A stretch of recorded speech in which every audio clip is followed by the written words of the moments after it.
Okay, how's everybody doing? So the GP9s by Rapido, the new rebuilds, the Ogden shop.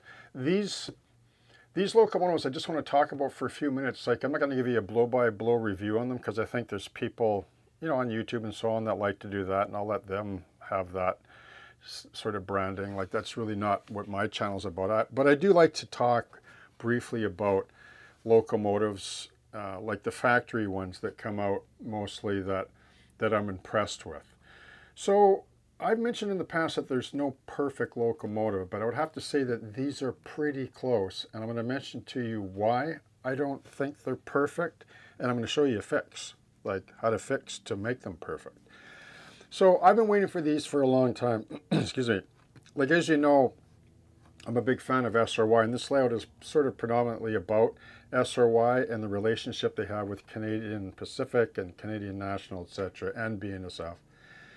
So that's sort of my overall theme around the 2010-2012 period. Like, you have to have a general sense of what you want to model because you can never be too specific, because it'll take you 30 years to get like the locomotive, the cars, and the bridge and buildings that you want. So there's this sort of general modeling, time frame that is nice to have, because you can kind of go either way, and you're not being period specific to the day. Like I couldn't handle that. So I think most of you understand that, but I also think that you understand that we're in a time right now in this hobby where, like, it's the golden age. Like, it really is. Like, the choices of locomotives are just off the charts. Now, here's the problem. If you don't get them soon when they're released, like, you just won't get them. I mean, you might, but then again, you're waiting. You're waiting again for that locomotive that you can't have or run for 2 years, let's say, or something. Like, these were announced 2 years ago.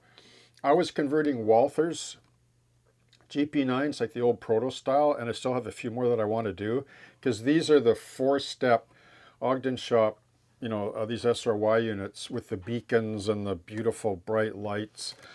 So I had to get 108 and 128. They're more Welcock's Yard on the SVI side, South Vancouver Island Rail, which is owned by SRY.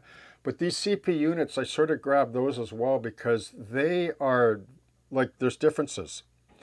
Like, they have the rotating hubs, and then there's the 8200 series with the ditch lights, and then the 1500, 1600 series that don't. They're more of a yard switcher. But they are the nicest GP9s like ever released. So if anybody wants to hold a candle to these, they have to redesign from the ground up. And I doubt they're going to do that. I really think Rapido really nailed these. Now, they're not perfect, okay? And I'll explain to you why they're not. And I'm going to show you a fix, how to make them perfect, okay? So let me show you that. And it's in regard to the sand lines and how I fix them. And then I'll just close, okay?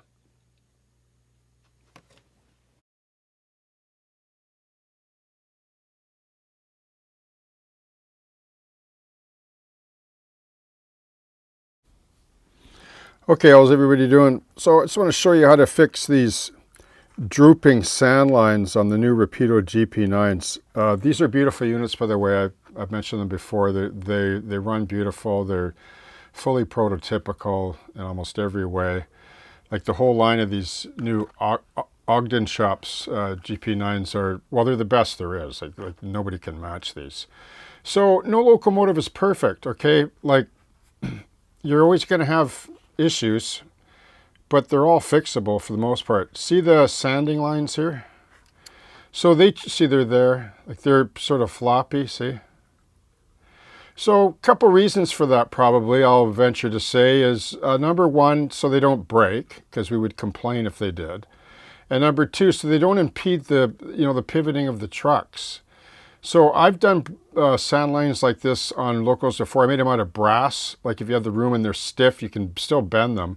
But if they catch on, like, see the brake lever there on the outside of the wheel in the truck where the tweezers are?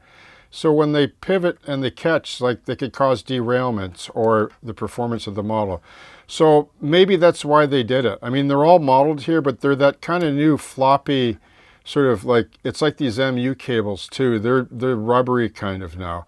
I mean, they're okay. Like, I don't mind them. Like, they don't break. So here's the thing. Let's put parts on that don't break, but then they tend to warp or deflect. Like I don't really like the way they deflect out like that. Like, you can't, it's tough to remedy that unless you know, use some matte medium and maybe glue them down on the pilot or something to indicate the weight. But anyway, they're minor, aren't they?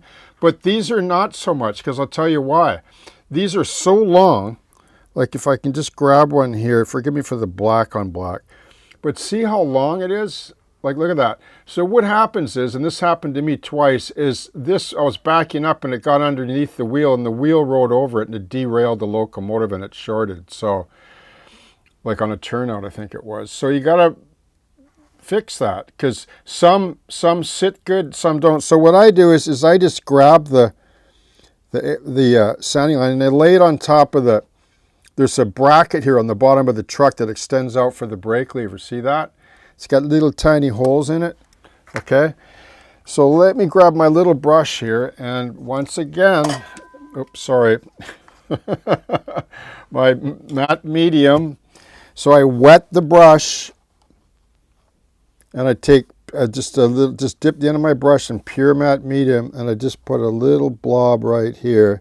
It'll dry matte and transparent, and it'll shrink. Like, if you put it on like a little blob, it'll actually shrink. So you need to leave it, you need to lay these down and do one side at a time, and then let them sit overnight, and it'll stay sort of, well, I guess sort of rubbery almost, and they'll still be flexible. Now, some of you might want to do a quick fix with CA. You can. I wouldn't, simply because I have a love-hate relationship with that stuff, and I don't like doing that, because you can't, I mean, you could actually peel this off if you didn't like it one day, if you wanted to change it. And there's the sort of crude side of it. You could clip them off if you don't like them, but, you know, we pay for that though, don't we? But they are nice. So, but that's how I fix it, see? And then what happens is they still flex, and, you know, your locomotive still has the sanding lines, okay? Cheers.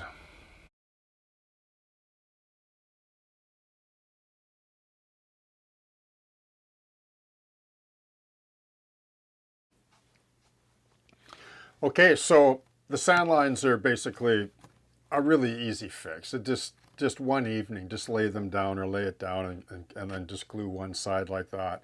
Within hours, like if you have a fan on, like the glue will disappear, like the matte medium, and you can just paint them and like leave them like that. And if you need to pull them away, you won't wreck them. CA will wreck them, like it'll crystallize them and wreck them. So that's all right. But like I did all of these like last night, and I can't notice anything. It's like they're there still, the sand lines, so it's a good indication of them. And I'll probably do that with the MUs, like when I weather these. That's the next thing. Oh, when do I start to do that? But anyway, I just want to say in closing, thanks to all the manufacturers, really. Like, I probably haven't said this before, and I should.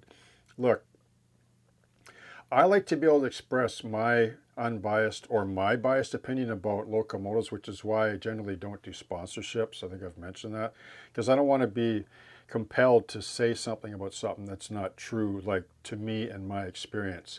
And in my experience, I haven't always been happy with Rapido, nor am I happy with Atlas, Scale Trains, Bowser. Like, all of them fall short at times. But for the most part, if you're able to research and find a good locomotive by any one of those manufacturers, even Walthers, okay, this hobby is awesome that way. So, but it's the nature of the game. We're dealing with miniatures, sophisticated lighting and sound, and you can't always get exactly what you want, but there are fixes, and you can still have a lot of fun in this hobby and still build the freelance, prototype railroad that you want, with all the choices that are out there, including N too. Like, N's getting better and better, right? It's growing.